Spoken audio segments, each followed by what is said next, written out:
जय हिंद मेरे डियर साथी। मैं आपका साथी विकास और आज हम देखने वाले हैं जनरल फार्माकोलॉजी यानी चैप्टर नंबर फर्स्ट का ये पोर्शन है। इसमें क्या क्या चीज़ पढ़ना पड़ेगा हम आपको दिखाते हैं, ठीक है। अब देखिए, इस वीडियो में हम कवर करने वाले जनरल फार्माकोलॉजी यानी introduction and scope of pharmacology को एकदम हम अच्छे तरीके से डिटेल में देखने वाले हैं। आपको बता देना चाहते हैं, इस सेशन का जितना भी वीडियो बनेगा, हर एक कॉन्सेप्ट जितना भी चीज़ यहाँ लिखा जाएगा उसमें देखा जाए, ठीक है। जो पहले था केवल एकेडमिक लेवल को मैनेज करना था कि शॉर्ट में हमने क्या कर दिया था, नोट बना के आपको प्रोवाइड कर दिया था। बट इस बार ये जो नोट बनाया जा रहा है ना, जानते हो किसको टच कर दिया जाता है? जितने भी गवर्नमेंट वैकेंसी आती है, किसके द्वारा? फार्मासिस्ट की वैकेंसी आती है, ठीक है। चाहे वो भैया हमारे पास रेलवे में हो, ठीक है, देखिए आरआरबी में हो, ठीक है, या एम्स में हो, या किसी अन्य चीज़ की वैकेंसी आती है, जैसे हमारे पास क्या हो गया, डीआई हो यानी ड्रग्स इंस्पेक्टर वगैरह, ठीक है। तो उन सबको देखते हुए ये नोट मैनेज किया जा रहा है, ठीक है। और हर एक कॉन्सेप्ट को थोड़ा सा लेंदी होगा बट हर एक कॉन्सेप्ट आपका अच्छे तरीके से क्लियर होगा, ठीक है। क्यों? क्योंकि देखा जाए तो आपका अब सेशन में देखा जाए तो कहते हैं एग्जिट एग्ज़ाम भी होने वाला है। तो एग्जिट एग्जाम में देखा जाए तो क्या पूछने वाला, आपका एमसीक्यू पूछने वाला, एमसीक्यू। तो इधर जितना भी आपका पोर्शन रहेगा, ठीक है, तो आपको यहाँ पर जितना पोर्शन रहेगा सब एमसीक्यू जैसे क्वेश्चन पुटअप किया जाता है, चाहे वो रेलवे में हो, चाहे एम्स में हो, चाहे डीआई में हो, ठीक है, या कोई अन्य वैकेंसी हो, सब में भाई एमसीक्यू पूछा जाता है। उस एमसीक्यू को तोड़ मटोड़ के ये आपका क्या होगा, कॉन्सेप्ट की तरह क्या कर दिया गया, नोट बनाया गया है, ठीक है। पहले केवल शॉर्ट शॉर्ट हम समझा देते थे बट अब इधर थोड़ा सा डीपली जाके देखेंगे, क्योंकि एग्जिट एग्जाम में देखा जाए तो ऑल इंडिया रैंक पे हमें लाना है, और रेलवे का हुआ तब भी आपको इंडिया रैंक लाना है, एम्स का हुआ तब भी इंडिया को रैंक लाना है। तो आपको हर एक कॉन्सेप्ट अच्छे से क्या होना चाहिए, क्लियर होना चाहिए, ठीक है। तो यहाँ से आप क्या करिएगा, जो भी चीज़ बोला जाएगा एकदम अच्छे तरीके से सुनिएगा, ठीक है। तो चलिए, और केवल आपको केवल पास होना है तो आपके लिए भैया अनुरोध है, लास्ट में आप मिलिएगा एग्जाम के टाइम में 1-2 महीने, आपकी गारंटी, हमारी गारंटी है, ठीक, 1-2 महीने के अंदर आपका पास करा दिया जाएगा एकेडमी। केवल आप लाइसेंस लेना चाहते हैं तो, बट आपको जनरल एकदम अच्छे तरीके से नॉलेज लेना चाहते हो, किसी एग्जाम को अच्छे तरीके से फोड़ना चाहते हो, तो यहाँ से आप क्या कर देंगे, पढ़ना शुरू करेंगे। सबसे पहले जनरल फार्माकोलॉजी में आते हैं इंट्रोडक्शन। अब कोई पूछेगा गुरुदेव बताइए फार्माकोलॉजी होती क्या? जैसे कोई दवा है, ठीक है, कोई दवा है और ह्यूमन बॉडी पे वो कैसे अपने आप को इफेक्ट डालती है, ठीक है। यानी ये मान लेते हैं कोई तुम्हारे पास क्या होगा, एक कोई ह्यूमन है, इसके ऊपर जो ड्रग्स है यानी दवा है वो कैसा अपना इफेक्ट डालती है, उसकी स्टडी को ही क्या बोला जाता है, हमारे पास फार्माकोलॉजी बोला जाता है। तो क्या लिख रखा है, pharmacology is all about study of drugs, drugs effect on the body. अभी क्या बोले, किसी लिविंग ऑर्गेनिज्म के शरीर के ऊपर ड्रग्स अपना क्या इफेक्ट डालता और बॉडी उस दवा के प्रति क्या रिस्पॉन्स देती, उसी की स्टडी को ही क्या बोला जाता है, हमारे पास फार्माकोलॉजी बोला जाता है। क्या बोलते हैं बाबू, फार्माकोलॉजी बोला जाता है। अब तो कॉन्सेप्ट क्लियर होगा, यानी क्लियर होगा फार्माकोलॉजी किसे कहते हैं। नेक्स्ट में क्या लिख रखा तुम्हारे पास, और करके दिया, मान लेते हैं आपको वो नहीं आता तो आप ये वाला कॉन्सेप्ट आप लिख सकते हैं। क्या लिखा, pharmacology can be defined as study of interaction of drugs, interaction of drug. देखो क्या लिख रखा है, interaction of drug between the drugs and biological system. Biological system मतलब जैसे हमारे शरीर के अंदर दवा जब जाती है ना, तो एक दूसरे से कैसे इंटरेक्ट करते हुए अपने रिस्पॉन्स को देती है, उसी की स्टडी को ही क्या बोला जाता है, फार्माकोलॉजी बोला जाता है, ठीक। फार्माकोलॉजी ये साइंस ऑफ ड्रग्स, ड्रग्स की पूरी साइंस अच्छे तरीके से मैनेज करना ही क्या कहलाता है आपके सामने, यानी फार्माकोलॉजी कहलाता है। क्या कहलाता बाबू, फार्माकोलॉजी कहलाता है। Pharmacology derive from the two word, मतलब फार्माकोलॉजी देखा जाए तो कितने शब्दों से मिलकर बने होते हैं, टोटल 2 शब्दों से मिलकर बने होते हैं। First is a pharma, second is the logy. अब आपको देखिए, फार्मा वर्ड कहीं से आए तो किससे रिलेटेड है वो बाबू, ड्रग्स से रिलेटेड है। किससे रिलेटेड है, ड्रग्स से रिलेटेड है, या आप नॉर्मल भाषा में बोला जाए तो आप कहते हैं मेडिसिन से रिलेटेड है। किससे रिलेटेड है, मेडिसिन से रिलेटेड। और लॉजी कहीं भी आए, जैसे बायोलॉजी, लास्ट में लॉजी आया है कि नहीं, तो लॉजी कहीं भी वर्ड आए तो समझना क्या हो गया, वो स्टडी है, किससे तुम्हारे पास क्या हो गया, उसकी स्टडी किया जा रहा है, ठीक है, इससे क्या पता चलता है, जब मेडिसिन की स्टडी करते हैं यानी human body is known as pharmacology कहलाती है। अब गुरुदेव ये तो हमें समझ में आ गया जी, ये ड्रग्स क्या होती है। ठीक है, ड्रग्स के बारे में समझते हैं क्या हो गया। ड्रग्स वो लेने वाले ड्रग्स नहीं होती है। अब ये ड्रग्स सेम टू सेम जानते हो क्या पूछा, ड्राई हर्ब किसे कहते हैं। एम्स 2024 के पेपर में ये क्वेश्चन पूछा गया था एमसीक्यू। तो ड्रग्स क्या होता है, फ्रेंच भागा ड्रॉग से लिया जाता है। क्या होगा, ड्रॉग से लिया जाता है, जिसका मतलब ड्राई हर्ब होता है। क्यों, क्योंकि देखा जाए तो सबसे पहली बार देखा जाए तो आयुर्वेदा पे बढ़िया से स्टडी की गई थी, बट अब धीरे धीरे हम एलोपैथ की तरफ शिफ्ट हुए। ठीक है, तो इसमें क्या लिखा, drugs is a single active chemical entity. ठीक है, इंटिटी मतलब ड्रग्स एक तुम्हारे पास सिंगल एक्टिव केमिकल होता है। एक्टिव केमिकल मतलब हमारे शरीर के अंदर ड्रग दो तरह से होती है, एक प्रो ड्रग्स होती है, एक एक्टिव ड्रग्स होती है। प्रो ड्रग्स इनएक्टिव फॉर्म में होती है, हमारे शरीर के अंदर जाते ही वो एक्टिवेट हो जाती है।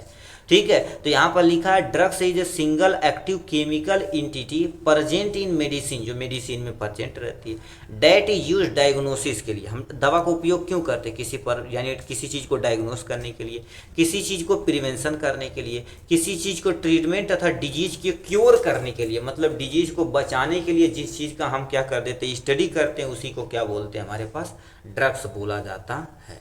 ठीक है, तो ये हमारे पास हो जाएगा ड्रग्स के बारे में। ये ड्रग्स हो गया सिंपल सा। ड्रग्स एक तुम्हारे पास सिंगल एक्टिव केमिकल कॉन्स्टिट्यूएंट होता है, जो हमारे मेडिसिन में प्रेजेंट होता है, डायग्नोसिस पर्पज, प्रिवेंशन पर्पज तथा डिजीज के क्योर करने के लिए हम उपयोग में लाते हैं। तो ये हो गया आपके सामने ड्रग्स।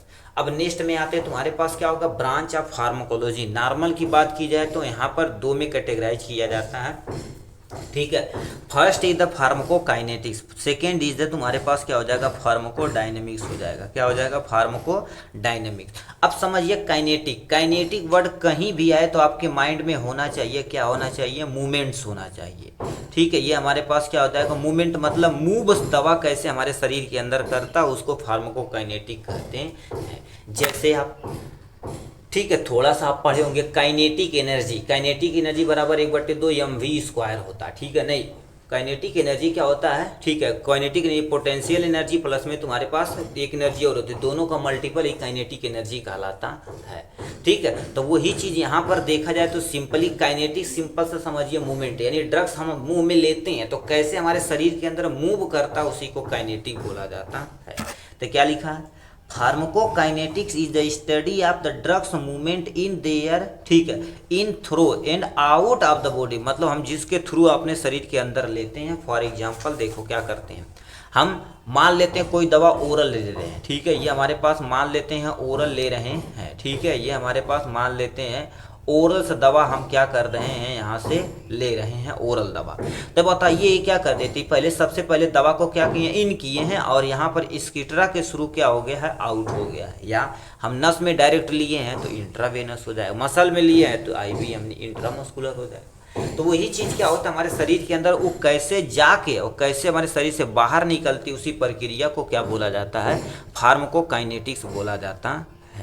ठीक, अब इसमें देखा जाए तो क्या क्या चीज़ होता है, इसमें टोटल तीन चार चीज़ होती है। सबसे पहले इस ADME, इसको प्लीज आप याद रखिएगा, ये इंपॉर्टेंट है। ठीक है, A से एब्जॉर्प्शन, D से डिस्ट्रीब्यूशन, M से मेटाबॉलिज्म, E से एक्सक्रीशन होता है। A से सबसे पहले ड्रग्स का एब्जॉर्प्शन होता है एकदम अच्छे तरीके से। अब इसको भी पूरा अच्छे तरीके से आप पढ़ेंगे, ड्रग्स का एब्जॉर्प्शन क्या होता है। ड्रग्स देखिए एब्जॉर्ब होगा, हमारे ब्लड में चला गया, अब उसका डिस्ट्रीब्यूशन किया जाएगा। डिस्ट्रीब्यूट मतलब एक जगह से दूसरे जगह मूव कराया जाएगा, तो उसको डिस्ट्रीब्यूशन बोलते हैं। एक तुम्हारे पास मेटाबॉलिज्म, कैसे हमारे शरीर के अंदर उसका यूटिलाइजेशन होता है, उसको मेटाबॉलिज्म बोलते हैं। अब बताओ ये सब प्रक्रिया होगी तो हमारे शरीर में वेस्टेज निकलेगा, तो उस वेस्टेज को हमारे शरीर से बाहर निकालने की प्रक्रिया को क्या बोला जाता है, एक्सक्रीशन बोला जाता है। तो एक्सक्रीशन भी करना पड़ेगा हमको अच्छे तरीके से। ठीक है, तो फार्माकोकाइनेटिक्स में 3-4 चीज़ें होती हैं, एब्जॉर्प्शन, डिस्ट्रीब्यूशन, मेटाबॉलिज्म और एक्सक्रीशन होता है, जो आपके सामने यहाँ से दिया गया है। ये आपके सामने फार्माकोकाइनेटिक्स के बारे में था। नेक्स्ट में तुम्हारे पास आते हैं फार्माकोडायनेमिक्स। सिंपल सा क्या होती है, कोई भी ड्रग्स हमारे शरीर के अंदर अपना एक्शन कैसे परफॉर्म करती है। बताइए, शरीर में जाएगी तो कुछ ना कुछ एक्शन परफॉर्म करेगी। जो कोई भी ड्रग्स हमारे शरीर के अंदर कैसे अपना एक्शन परफॉर्म करती है, एक्शन परफॉर्म करती, उसी को क्या बोला जाता है, फार्माकोडायनेमिक्स बोला जाता है। तो लिखा action of drugs with in the body, मतलब कोई ड्रग्स है हमारे शरीर के अंदर अपने एक्शन को कैसे परफॉर्म करती है, इज कॉल्ड फार्माकोडायनेमिक्स। उसको क्या बोला जाता है बाबू, फार्माकोडायनेमिक्स बोला जाता है। ठीक है, तो आप समझ गए होंगे फार्माकोडायनेमिक्स क्या होता है, फार्माकोकाइनेटिक्स क्या होता है। ठीक है, और भी बहुत सारी ब्रांचेज हैं। ठीक है, ब्रांचेज है, इसमें सबसे पहला आपके सामने आता है, जैसे यहाँ पर हम ले लेते हैं सबसे पहला एग्जांपल कीमोथेरेपी का। अब यहाँ पर लिख सकते हैं other branch of pharmacology. Pharmacology की बहुत सारी ब्रांचेज होती हैं। अब एक एक समझिए।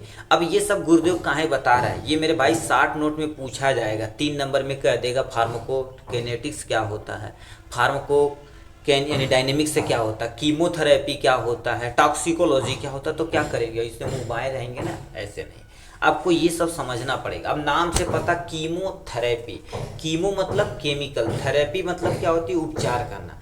जब किसी डिजीज को, याद रखना, जब किसी डिजीज को एक स्पेशल केमिकल के द्वारा ट्रीट किया जाता है उसको कीमोथेरेपी बोलते हैं। इसमें जानते हो सबसे ज़्यादा उपयोग किया जाता है कैंसर के उपचार में, कहते हैं उनको कीमोथेरेपी किया गया। अब क्या लिखा, chemotherapy is the treatment of disease. Chemotherapy तुम्हारे पास क्या होता है, किसी डिजीज का ट्रीटमेंट करने के लिए, स्पेशली कैंसर सेल के लिए, by using the chemical substance. ये तो बहुत सारा तगड़ा तगड़ा केमिकल उपयोग किया जाता है, देखेंगे हेयर वगैरह लॉस होने लगता, पूरा हेयर वो झड़ जाता है, इतना खतरनाक केमिकल उपयोग किया जाता है। वो भी खासकर तुम्हारे पास रेडियो एक्टिव सब्सटेंस का उपयोग में लाया जाता है, जिससे जितना ज़्यादा तुम्हारे पास क्या करे, कैंसर सेल को हम डैमेज कर पाएंगे, उतनी हमारी सूटेबल शरीर बची रहेगी। ठीक है, तो ये आपके सामने कीमोथेरेपी हो जाएगा। These drugs work by the destroying, मतलब ये क्या करती है, ऐसी ड्रग्स होती है जो डिस्ट्रॉय करती है या slow down growth of the rapidly cell. वो भी मोस्टली तुम्हारे पास क्या होती है, देखिए इसमें सबसे पहला हमारे पास कैंसर सेल होता है। कैसा होता है बाबू, कैंसर सेल्स होता है। लिखा these drugs work by the destroying, मतलब ऐसी ड्रग्स जो उसको डिस्ट्रॉय करे या उसके ग्रोथ के, ठीक है, फंक्शन यानी जो ग्रोथ हो रहा है, जैसे ग्रोथ क्या होता है, एक सेल है, एक सेल से 2 सेल 4 10 सेल कंटिन्यू सेल बनता चला जा रहा है, slowing the growth of the rapidly dividing cell, मतलब जो तुम्हारे पास रैपिडली डिवाइड कर रही है, रैपिडली डिवाइड कर रहे, उसी को क्या बोला जाता है, हमारे पास कैंसर सेल बोला जाता है। जैसे अभी हमारी मान लेते फॉर एग्जांपल, ये हमारी अंगुली है, यहाँ से मान लेते कट हो गई है, ठीक है, यहाँ से मान लेते हैं हमारे पास क्या हो रही है बाबू, कट हो रही है यहाँ से। अब बताइए कट हो रही है तो यहाँ पर से सेल आएंगे, इसको डिवीजन के थ्रू इसको भर देंगे। यस सर, डिवीजन के थ्रू भर देंगे, बट कुछ अब एक ऐसी इनको पता होती है कि भैया अब सेल भरा गया है, यानी घाव भरा गया, इसको हमें सेल को स्टॉप करना, ग्रोथ को यानी सेल डिवीजन को क्या करना, स्टॉप करता। तो उसके हर एक सेल के अंदर न्यूक्लियस होता, प्रेजेंट होता क्या बाबू, न्यूक्लियस होता है।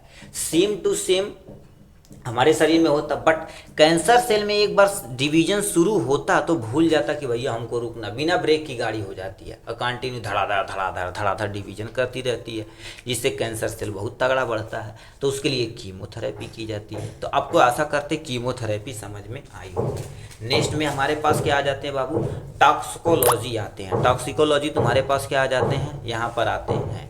टॉक्सिकोलॉजी क्या होती है, लिखा toxicology the branch of, toxic मतलब क्या होती है, जहर, लॉजी मतलब स्टडी। अभी तुम समझो, टॉक्सिक मतलब पॉइजन सब्सटेंस होता, और याद रखना पॉइजन हमारे लिए खतरनाक भी हो सकता और सूटेबल भी हो सकता। कहेंगे गुरुदेव अच्छा कैसे हो सकता है, ठीक है, जैसे अभी कोई जहर है, मान लेते हैं तुम्हारे पास वेनम है, सांप का एंटी वेनम, तो बताओ जहर से जहर को ही बनाया गया है, ठीक है, तो उसका प्रोसेस होता है, ठीक है, तो उसमें करते क्या है, उसके अगेंस्ट उपयोग करते हैं, तो हमारे लिए बताओ बेनिफिशियल हुआ कि नहीं। तो ही लिख रखा है toxicology the branch of science that deal with the study of poison, खासकर toxic, their harmful effect on living organism and treatment of poisoning. अब देखिए क्या कर रखा है, टॉक्सिकोलॉजी तुम्हारे पास साइंस की एक ऐसी ब्रांच है जिसमें हम क्या कर देते हैं, पॉइजन की अच्छे तरीके से स्टडी करते हैं, और their harmful effect on living organism, मतलब उसका हार्मफुल इफेक्ट, मतलब हमारे शरीर के अंदर उसका हार्मफुल इफेक्ट क्या दिखेगा उसको, और ट्रीटमेंट ऑफ पॉइजन यानी पॉइजनिंग को ट्रीटमेंट करने के लिए हम जिसको देते हैं उसी को क्या बोला जाता है, हमारे पास टॉक्सिकोलॉजी बोला जाता है। Excessive consumption of the any drugs is the poison. अब लिखो गो, ध्यान से तगड़ा बोल दिया। मान लेते हैं कोई दवा एक्सेसिव ले लेते हैं, जैसे पैरासीटामॉल आप 5-7 डस्ट एक करें खा गए, तो हमारे लिए क्या होगा, पॉइजन। देखा जाए तो नॉर्मल तो ट्रीटमेंट की करने के लिए उपयोग में लाया जाता है,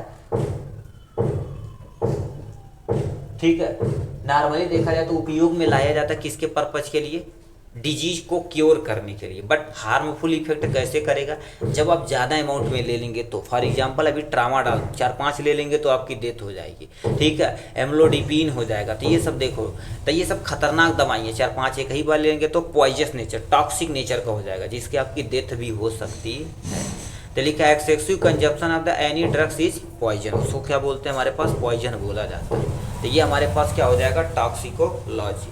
अब आते हैं ये वाला पोर्शन, और मेरे भाई रेलवे में 2 बार इस पे क्वेश्चन पूछा गया था, ठीक है। ये और इसमें जानते हो क्या हो गया, जिसको हम अंडरलाइन करते हैं इसी पे पूछा गया। देखिए क्या लिख रखा, आइट्राजेनिक, यानी तुम्हारे पास आइट्रोजेनिक डिजीज। अब ये कौन सा बीमारी है, अगले गुरुदेव तू तो खतरनाक बड़ा, कोई टेंशन नहीं। देखिए होता क्या, नॉर्मल देखा जाए, जैसे हमें डिजीज हुई, चाहे बैक्टीरियल, चाहे वायरल, चाहे फंगल, चाहे तुम्हारे पास एल्गियल, कोई भी तुम्हारे पास होती है, ठीक है, वायरल कुछ भी हो सकती है। बट कुछ कुछ ऐसी डिजीज थी जो डॉक्टर की लापरवाही के कारण कहते हैं बड़ा डॉक्टर वह हरामी है, ऐसे बोलते हैं ना, ठीक है। तो वो क्या कर देते हैं, जैसे कोई डिजीज है, डॉक्टर सीरियस उसे नहीं ले रहे हैं, ठीक है, तो ऐसे डिजीज को क्या बोलते हैं, ऑट्राजेनिक डिजीज बोलते हैं। तो क्या लिखा, iatrogenic disease also known as disease caused by the doctor. अब यही सेम टू सेम तुम्हारे पास क्या कर दिया था भैया, आरआरबी रेलवे में पूछा गया क्वेश्चन था, ठीक है। ऑट्राजेनिक ऐसी डिजीज होती है जो डॉक्टरों की लापरवाही के कारण या गलत डायग्नोसिस के कारण या गलत ट्रीटमेंट के कारण जो हमारे शरीर में उत्पन्न होती है, उसको क्या बोलते हैं, ऑट्राजेनिक डिजीज बोलते हैं।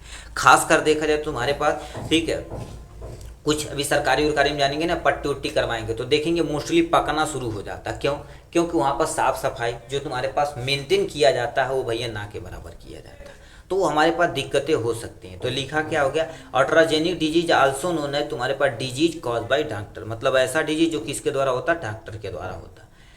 ऑट्राजेनिक यानी इट्स इज ए इलनेस और adverse condition that is caused by the unintentional, मतलब आपको अनजाने में काम हो रहा है, बाय द मेडिकल ट्रीटमेंट और डायग्नोस्टिक एंड प्रोसीजर, यानी प्रोसीजर होता है। देखिए होता क्या, कुछ डॉक्टर क्या कर देते हैं, उल्टा सीधा जांच करवा देते हैं, मतलब रहेगा कुछ और, कराएंगे तुम्हारे पास कुछ और। फॉर एग्जाम्पल हम एक बताते हैं, एक न्यूरो के डॉक्टर थे हमारे यहाँ थे, ठीक है। एक लड़के को हम ले गए उनके पास, ठीक है, तो उसको जानते हो क्या हो गया, उसको हिचकी आ रहा, तो उसको सीबीसी, केएफटी, एलएफटी ये सब करा रहे हैं, कह रहे हैं टाइफाइड इसको जांच करा रहे हैं, मतलब कुछ भी, मतलब पैसा के लिए आदमी कुछ भी गिर सकता है। बताओ उसको हिचकी आ रहा है तो जांच की, जाहिर सी बात गैस्ट्रिक वगैरह की प्रॉब्लम रही होगी, तो सीबीसी उबीसी करा रहा है, विडाल टेस्ट करा रहे हैं। कहें यार गजब, बैठाएँ कि हमारे 1800 रुपया बिल हो गया कल्याण, मतलब उनका फायदा हो गया, ठीक है। तो ऐसे ऐसे घटिया डॉक्टर हमारे यहाँ प्रेजेंट है, तो मतलब गलत ट्रीटमेंट करेंगे, फिर गलत दवाइयाँ भी दे देंगे उसको, ठीक है। फिर उससे कहें न्यूरो का प्रॉब्लम है, न्यूरो का दवा दे देंगे, लो भैया और उसको एक्चुअल में गैस्ट्रिक की प्रॉब्लम थी, हम दूसरे जगह ले जाकर दिखाएं, एंडोस्कोपी वगैरह हुआ तो उसको पता चला पेट में अल्सर हो चुका था। डिजीज दवाइयाँ चली हफ्ता 15-20 दिन, फिर तो होगा लड़का दौड़ रहा है। बट ऐसे ऐसे डॉक्टर, तो ऐसे डिजीज को क्या बोला जाता है, वो डॉक्टर खुद ही डिजीज बनवा रहे हैं, उनको कुछ आता पता नहीं है, ठीक है, उसको क्या बोलते हैं, ऑट्राजेनिक डिजीज बोला जाता है, ठीक है। बाय दैट देखो, by medical treatment, diagnostic and procedure के द्वारा किया जाता है, उसको ऑट्राजेनिक डिजीज बोलते हैं। Iatrogenic disease is a disorder that occur as a result of medical treatment और इन्वेंशन, मतलब क्या होता है, ऑट्राजेनिक डिजीज डिसऑर्डर, देखते नहीं है सही से, ठीक है, देखते नहीं सही से, उसका दूसरी दवा दे देते हैं, तो उसके कारण से भी क्या हो सकती है, बहुत सारी दवाइयाँ हो सकती है। जैसे अभी क्लोराफेनिकॉल होता है, ठीक है, इंसुलिन होता है, तो ये सब आप डोजिंग में थोड़ा सा डिफरेंस कर देंगे तब भी दिक्कत हो जाएगी, या कोई डिजीज के प्रति कोई दूसरे दवा दे दिए तब भी डिजीज हो जाएगी, ठीक है। तो ऐसे बहुत सारी डिजीज होती है, तो इसको क्या बोलते हैं बाबू, ऑट्राजेनिक डिजीज बोला जाता है। जीन थेरेपी यानी जीन बेस्ड थेरेपी क्या होती है, अब इसके बारे में समझते हैं क्या होता है जीन बेस्ड थेरेपी के बारे में। लिखा जीन, नाम से पता जीन किसे कहते हैं, डीएनए की जो सबसे छोटा फ्रेगमेंट रहता है, डीएनए की जो सबसे छोटी यूनिट रहती है, उसी को क्या बोला जाता है बाबू, जीन बोला जाता है।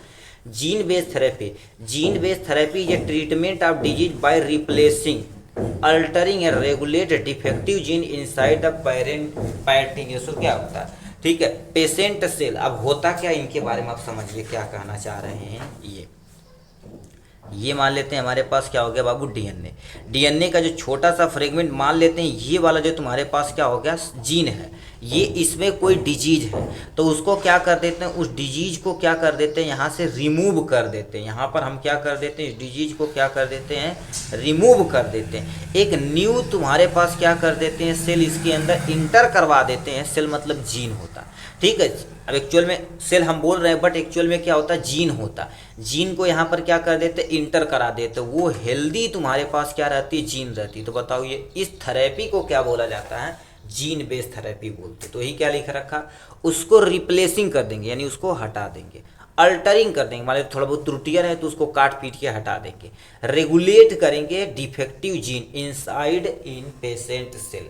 पेशेंट सेल के अंदर क्या कर देंगे आपके पास। अब कहना तो भैया नॉर्मल है बट करना थोड़ा सा मुश्किल है, वो सब बायोटेक्नोलॉजी वाले करते हैं, उनका अलग से कोर्स होता है, एनिमल टेक्नोलॉजी, प्लांट बायोटेक्नोलॉजी, तो ये सब करते हैं, जीन थेरेपी से खेलते हैं, ठीक। अब भी आप थोड़ा सा और देख लेते हैं यहाँ पर क्या लिख रखा है, ठीक है। अब देखिए ये वाला क्वेश्चन यहाँ से, और इस पे भी क्वेश्चन एम्स 2025 अभी जो हुआ उस पे भी एक क्वेश्चन पूछा गया था बाबू मेरे भैया, ठीक है। इसमें देखिए होता क्या, अब थेरेपेटिक इंडेक्स क्या होता, अब बताइए, तुम बताओ सिंपल सा, इंडेक्स किसे कहते हैं। जैसे आपके बुक में इंडेक्स है, देखिए फॉर एग्जाम्पल मान लेते कोई भी बुक ले लीजिए, तो ये आपका इंडेक्स है, ये इंडेक्स है, बता रहा कि कौन सा चैप्टर किस पे कितने पेज पे। अभी और दिखाते हैं, जिसको नॉर्मल भाषा में कंटेंट बोला जाता है। तो ये बताओ क्या कर देती है, दवा की जो एक्चुअल में कौन सा चैप्टर किस पे है उसको लिए। अब थेरेपेटिक इंडेक्स सिंपल सा वही करता, कोई ड्रग्स कितना अमाउंट में लेना है, कितना अमाउंट में बॉडी के अकॉर्डिंग एब्जॉर्ब होगी, सब कुछ मेंटेन करना क्या कहलाता, थेरेपेटिक्स इंडेक्स कहलाता है, ठीक है। तो क्या लिख रखा है, therapeutics index is the relative margin of safety. मतलब ये चीज आपको सिंपल सा याद रखना, safety of drugs is known as therapeutics index. मतलब किसी दवा की क्या होती है, सेफ्टी जो होती है कितनी अमाउंट में होती है, उसको मार्जिन मेंटेन करने के लिए किसका उपयोग करते हैं, थेरेपेटिक्स इंडेक्स का उपयोग करते हैं। अब किसके किसके में, सबसे पहले effective dose and toxic dose. अब गुरुदेव इफेक्टिव डोज क्या होता है, फॉर एग्जाम्पल हम क्या कर देते हैं, कोई पैरासीटामॉल 500 mg लेते हैं, कितना 500 mg, हम मान लेते हैं हमारी उम्र 20 साल 25 साल है तो हम ले सकते हैं 500 mg। तो बताओ वो क्या होगा, जो 500 mg खाएं हमारे शरीर के ऊपर, वो इफेक्टिव डेज है कि बुखार को वो सही कर सकता है, बट उसकी मात्रा क्या कर दें हम, 500 की जगह 1000 ले लें या डबल ले लें, ठीक है, या ट्रिपल ले लें, तो बताओ किस में कन्वर्ट हो जाएगा, टॉक्सिक डोज में कन्वर्ट हो जाएगा। इन्हीं दोनों का जो तुम्हारे पास रेशियो होता है उसी को क्या बोलते हैं, थेरेपेटिक्स इंडेक्स बोला जाता है। क्या बोलते हैं बाबू, थेरेपेटिक्स इंडेक्स बोला जाता है। अब डिफिनेशन समझिए थेरेपेटिक्स इंडेक्स क्या होता है।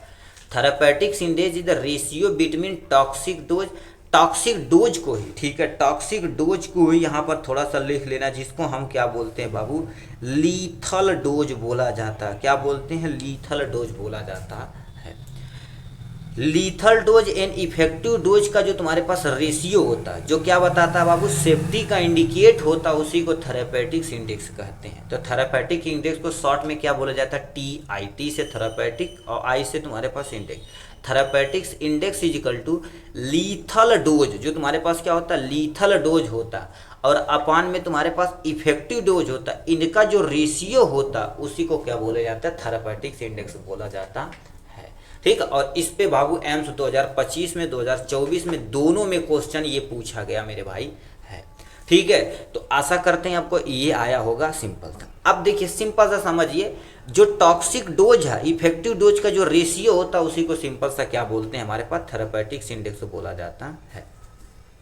अब आते हैं बायोलॉजिकल लाइफ, यानी बायोलॉजिकल हाफ लाइफ। अब ये तो भैया अभी जल्दी 2024 में, हाँ 2024 में एक क्वेश्चन, 2023 या 24 में एक नंबर में BTU बोर्ड में ही पूछा गया था, आपके यूपी बोर्ड में पूछा गया था, ठीक है। अब लिखा बायोलॉजिकल हाफ लाइफ क्या होती है, बायोलॉजिकल हाफ लाइफ गुरुदेव क्या होती है, ठीक है। तो इसमें होता क्या, देखो कोई भी ड्रग्स, देखिए हम क्या कर देते हैं, कोई भी ड्रग्स हमारे शरीर के अंदर जब जाती है तो वो प्लाज्मा के अंदर 50% घुलने में जितना जो टाइम लेती है उसी को बायोलॉजिकल हाफ लाइफ बोलते थे, जैसे फॉर एग्जांपल मान लेते हैं आप कितना खाए हैं, 500 mg का कोई एक पैरासीटामॉल लिए हैं, कितना 500 mg का एक कोई PCM यानी पैरासीटामॉल लिए हैं।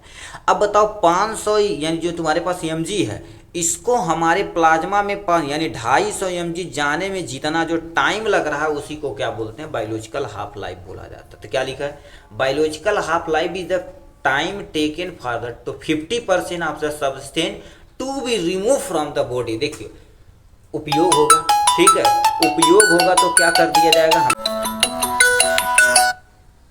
ठीक है, उपयोग जो होगा उसी को क्या बोलते हैं बाबू, हाफ लाइफ बोला जाता है। ठीक है, तो ये आपके सामने, अब देखो जितना ज़्यादा रिमूव होगा यानी उतना ज़्यादा हमारे शरीर के अंदर एक्सक्रीशन होगा, क्या होगा, एक्सक्रीशन होगा, तो उसी को बायोलॉजिकल हाफ लाइफ कहा जाता है। तो क्या लिखें, half life depend upon the metabolic rate, मतलब ये क्या कर देती है, हाफ लाइफ हमारे मेटाबॉलिक रेट पे डिपेंड करती है, उसके साथ साथ as well as on excretion of drug. अब मेटाबॉलिक क्या होती है, देखिए मेटाबॉलिक सिंपल सा तुम्हारे पास क्या होती है, एक ऐसे प्रोसेस होती है जो हमारे शरीर के अंदर जितनी भी एक्टिविटी होती है उसको मेटाबॉलिक बोलते हैं। अब बताओ उसके साथ साथ एक्सक्रीशन, जितना ज़्यादा हमारे शरीर से बाहर निकलेगी उतना ज़्यादा बायोलॉजिकल हाफ बढ़िया से मेंटेन होगा, तो उसी को क्या बोलते हैं, बायोलॉजिकल हाफ लाइफ बोलते हैं। सिंपल सा समझिए क्या होगे, कोई दवा 50% डिजॉल्व होकर हमारे प्लाज्मा में जाने में जितना टाइम लगता है उसी को क्या बोलते हैं, बायोलॉजिकल हाफ लाइफ बोलते हैं, बस काम खत्म। ठीक है, कुछ दवा का यहाँ पर बायोलॉजिकल हाफ लाइफ दिया गया है आपके सामने। ठीक है, और देखिए ध्यान से सुनिएगा, ये वाला जो क्वेश्चन है रेलवे में पूछा गया क्वेश्चन है, रेलवे फार्मासिस्ट में। अभी जो एमपी का आपका क्या हो गया, ठीक है, 2024 में पेपर हुआ था उसमें ये पेनिसिलिन पूछा गया है। ठीक है, तो एस्पिरिन की बायोलॉजिकल हाफ लाइफ कितना होती है, 4 घंटा होती है। पेनिसिलिन जी की, अब याद रखना पेनिसिलिन जी अलग अलग होता है पेनिसिलिन, तो पेनिसिलिन जी जो होता है तुम्हारे पास कितना होता है, 30 मिनट के अंदर इसका बायोलॉजिकल हाफ लाइफ होता है। डॉक्सीसाइक्लिन क्या होता है, 20 घंटा का होता है। ठीक है, जो बहुत बढ़िया तुम्हारे पास क्या होता है, ठीक है, बैक्टीरियो एंटीबायोटिक के तौर पर उपयोग किया जाता है। डिगॉक्सिन 40 घंटा के लिए होता है। डीजीटॉक्सिन 7 घंटा के लिए होता है। पैरासीटामॉल, ये तो भाई महाराष्ट्र बोर्ड में जो एकेडमिक पेपर हुआ था ये, उसमें ये क्वेश्चन पूछा गया था। ठीक है, ये जॉब वगैरह में नहीं, ये नॉर्मल क्वेश्चन पूछा गया। 3 से लेकर 4 घंटा तक होता है। इसलिए जो कोरोना आया था, देखो क्या दिन भर में क्या कर देते थे, 4-5 डोजिंग करा देते थे, मतलब 2-3 घंटे के अंतराल में उन्हें खिला सकते हैं बायोलॉजिकल हाफ लाइफ के बारे में। ये हो गया। लास्ट में लिखा तुम्हारे पास क्या होगा, फार्माको इकोडोन यानी फार्माको इपिडेमियोलॉजी, ये भैया 2000 यानी एम्स 2024 में ये क्वेश्चन पूछा गया था। इस पे एक क्वेश्चन क्या लिख रखा, फार्माको मतलब ड्रग्स, इपिडेमियोलॉजी अब सोशलियोलॉजी में पेंडेमिक एंडेमिक ये सब आप सुने होंगे अच्छे तरीके से।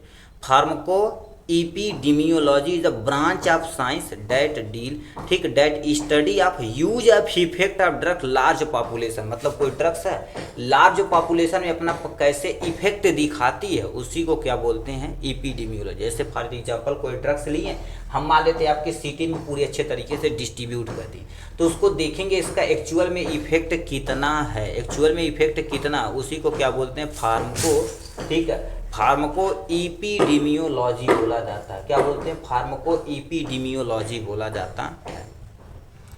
इट कॉम्बिनेशन फार्माकोलॉजी एंड, मतलब इसमें यानी इसमें होता क्या, फार्माकोलॉजी प्लस में इपिडेमियोलॉजी का जब स्टडी करते उसी को फार्माको इपिडेमियोलॉजी बोलते हैं। इसमें क्या होता है, इवैल्यूएट द बेनिफिट, मतलब कोई ड्रग्स एक सर्टेन एरिया में दे गई तो उसका बेनिफिट क्या हुआ ये देखा जाता है, उसका रिस्क कितना, जैसे 1000 लोगों को दिया गया तो 1000 लोगों पे बेनिफिट कितने के लिए होगा, रिस्क क्या हो गया, पैटर्न किस पैटर्न से दिया जा रहा है, उनका आउटकम रिजल्ट कैसे हुआ इन सोसाइटी में, उसी स्टडी को क्या बोला जाता है हमारे पास, फार्माको एपिडेमियोलॉजी बोला जाता है। तो ये जनरल चीज़ें हम क्या कर लिए थे, ख़त्म कर लिए थे। थोड़ा सा और सुन लीजिए हमारी बातें, ठीक है, जो आपके लिए क्या हो सकती है, ठीक है, थोड़ा सा फायदेमंद हो सकती है, ठीक है। और ये क्या कैसे हो सकता है आपको ध्यान से आप देखिएगा, ठीक है। देखिए हम क्या कर देते हैं, आपको थोड़ी सी बता देते हैं यहाँ से सुनिएगा, जो चीज़ बताए जा रहे हैं ये इम्पोर्टेंट, इसको कहीं नोट करिएगा तो ज़्यादा सूटेबल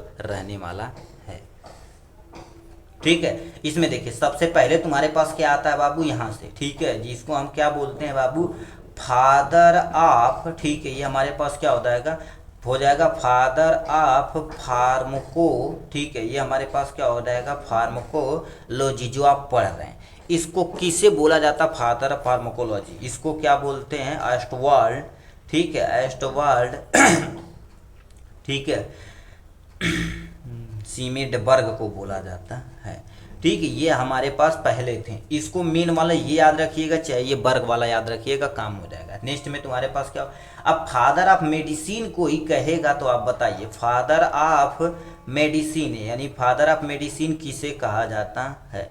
फादर ऑफ मेडिसिन देखा जाए तो किसको बोला जाता है बाबू, हिप्पोक्रेट्स को बोला जाता है। क्या बोलते हैं, हिप्पोक्रेट्स को बोला जाता है। नेक्स्ट में तुम्हारे पास क्या आ जाते हैं बाबू, फादर ऑफ, ठीक है, फादर ऑफ कीमोथेरेपी, ये भी क्वेश्चन पूछा जाता है, कीमोथेरेपी, ये हमारे पास क्या हो जाएगा, फादर ऑफ कीमोथेरेपी को क्या बोला जाता है, पॉल्स को बोला जाता है, पॉल्स, ठीक है, ई हैरिज को बोला जाता है, ठीक है। ये हमारे पास हो जाएंगे आपके सामने।